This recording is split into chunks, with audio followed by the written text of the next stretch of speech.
ഉമ്മമാരെ, നിങ്ങളുടെ ശരീരത്തിൽ അണിഞ്ഞ ആഭരണം എത്രയാണ്? ബാങ്ക് ലോക്കറുകളിൽ എത്രയാ? വീടിന്റെ ഷെൽഫുകളിൽ എത്രയാ? കണക്ക് നോക്കിയിട്ടുണ്ടോ? 85 ഗ്രാമിലപ്പുറമുണ്ടെങ്കിൽ മുഴുവനും നിങ്ങൾ സക്കാത്ത് കൊടുക്കണം, മുഴുവൻ കണക്ക് കൂട്ടിയിട്ട്.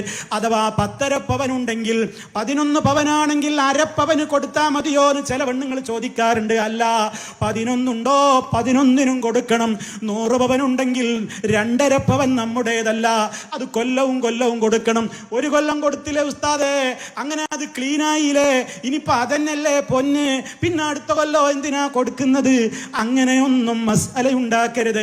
എത്ര കാലം നിങ്ങളുടെ കൈകളിലുണ്ടോ അത് കൊടുക്കാതെ പോയാൽ മയ്യത്ത് കുളിപ്പിക്കുന്ന വേളയിൽ ആര് നിങ്ങളുടെ മയ്യത്ത് കുളിപ്പിക്കുകയാണെങ്കിലും നിങ്ങളുടെ കയ്യിന്റെ വിരലിലുള്ള ഒരു തരി പൊന്നുണ്ടോ, അത് സമയം വൈകിയിട്ടുണ്ട്, ശരീരം കുറച്ച് ചേർത്തിട്ടുണ്ട്, ഊരാൻ കിട്ടുന്നില്ല, അതുകൊണ്ട് കബറിലേക്ക് പോയിക്കോട്ടെ എന്ന് ഒരാളും പറയൂല കേട്ടോ.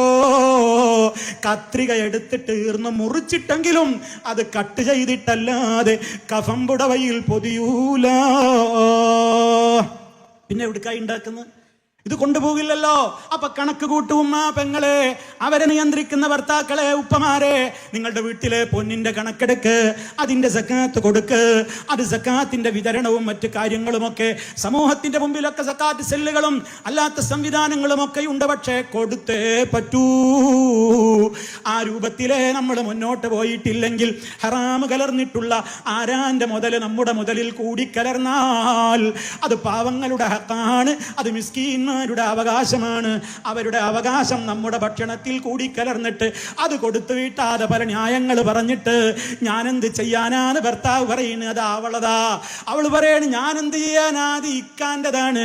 നിങ്ങൾ അങ്ങോട്ടും ഇങ്ങോട്ടും ബിച്ചാലി കോയാലി കളി കളിച്ചാൽ പരലോക കോടതിയിൽ രക്ഷപ്പെടൂല.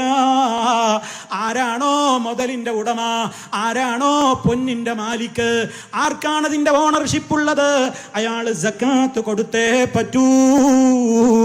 അത് കൊടുക്കാതിരുന്നാൽ പരലോക കോടതിയിൽ ഇതൊക്കെ നല്ല പ്ലേറ്റ് ലോഹത്തകിടുകളാക്കിക്കൊണ്ട് ചൂട് വെച്ചിട്ട്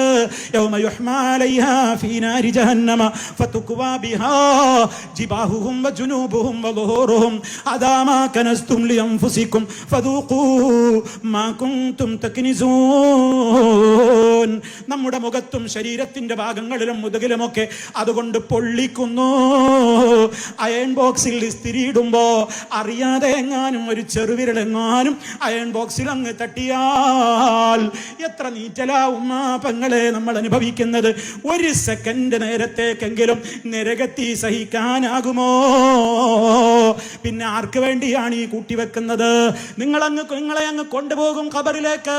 ഞാൻ നേരത്തെ പറഞ്ഞതുപോലെ പിന്നെ നിങ്ങളുടെ പെൺമക്കള്, പിന്നെ നിങ്ങളുടെ ആൺമക്കള്, ഉമ്മ മരിച്ചില്ലേ, പൊന്നവിടെ, അവര് തർക്കമായി. അത് ഓഹരി വെക്കുമ്പോ ആണിന് കിട്ടും പോലെ പെണ്ണിനും വേണമെന്ന് ചിലപ്പോൾ പെങ്ങന്മാര് വാശി പിടിക്കുന്നു. അങ്ങനെ അതിന്റെ പേരിൽ തർക്കങ്ങളാണ്. ആർക്ക് വേണ്ടിയായി കൂട്ടിവെച്ചത്? നിങ്ങളുമായി പോയി. ശരിക്കോർത്തോളിൻ. ഇന്ന് പോയിട്ട് ആലോചിക്ക്, എന്റെ കയ്യിലുള്ള സ്വർണത്തിനൊക്കെ ഇതേവരെ കണക്ക് കൂട്ടി സക്കാത്ത് കൊടുത്തോ? കൊടുത്തിട്ടില്ലെങ്കിൽ കണക്ക് തീർത്ത് കൊടുത്തിട്ട് അല്ലാ വൈകിപ്പോയതിന് അസ്തഗ്ഫിറുല്ലാഹ്, അതല്ലാത്ത നിലക്ക് രക്ഷപ്പെടാനാകൂല. കാരണം ഇസ്ലാം നമുക്കതാണ് പഠിപ്പിച്ചു തരുന്നത്. അങ്ങനെ കുറെ പൊന്നു വാങ്ങിയിട്ടത് വെച്ചല്ലേ, എവിടുന്ന് കിട്ടി? അത് ബാപ്പ തന്നതാണ്, ബാപ്പൻ്റെതാണ്. ആരാ കൊടുക്കേണ്ടത്? ബാപ്പയാണോ? എന്നാ ബാപ്പ കൊടുക്ക്. ആരാണോ ഉടമ അവര് കൊടുക്ക്. അങ്ങനെ സ്ത്രീധനം എന്ന പേരിൽ സ്ത്രീധനമൊന്നുമില്ല എന്ന് പറഞ്ഞു. അങ്ങനെ കുറെ പൊന്നുകൾ ചോദിച്ചു വാങ്ങി. നേർക്കുനേരെ ചോദിച്ചു വാങ്ങുന്നവര്, അത്തരത്തിൽ നേർക്കുനേരെ ചോദിച്ചു വാങ്ങുന്ന കള്ളന്മാര്, അതിനല്ലാത്ത വേറെ ചില സൂചനകളിലൂടെ പറഞ്ഞിട്ട് അനിയത്തിക്ക് ഇത്ര കിട്ടിയിട്ടുണ്ട്, ഇക്കാക്കാക്ക് ഇത്ര കൊടുത്തിട്ടുണ്ട്, കിട്ടിയിട്ടുണ്ട്, അതൊക്കെ പറയുമ്പോ അതിന് വേണ്ടിയുള്ള സൂചനകളിലൂടെ അങ്ങനെ സ്ത്രീധനം വാങ്ങുന്ന, ആ വിധത്തിലുള്ള സ്ത്രീധനം വാങ്ങിയിട്ട് അതുകൊണ്ട് ഉപജീവനം കഴിക്കുന്ന അത്തരത്തിലുള്ള ആളുകളുണ്ടോ? അങ്ങനെ സ്ത്രീധനമായിട്ട് നിങ്ങൾ വാങ്ങിയിട്ടുള്ളതൊക്കെ തിരിച്ചു കൊടുത്തോ? ഡിമാൻഡായിക്കൊണ്ട് വാങ്ങുന്നത് എന്തും സ്ത്രീധനമാണെന്ന് മനസ്സിലാക്കിക്കോ.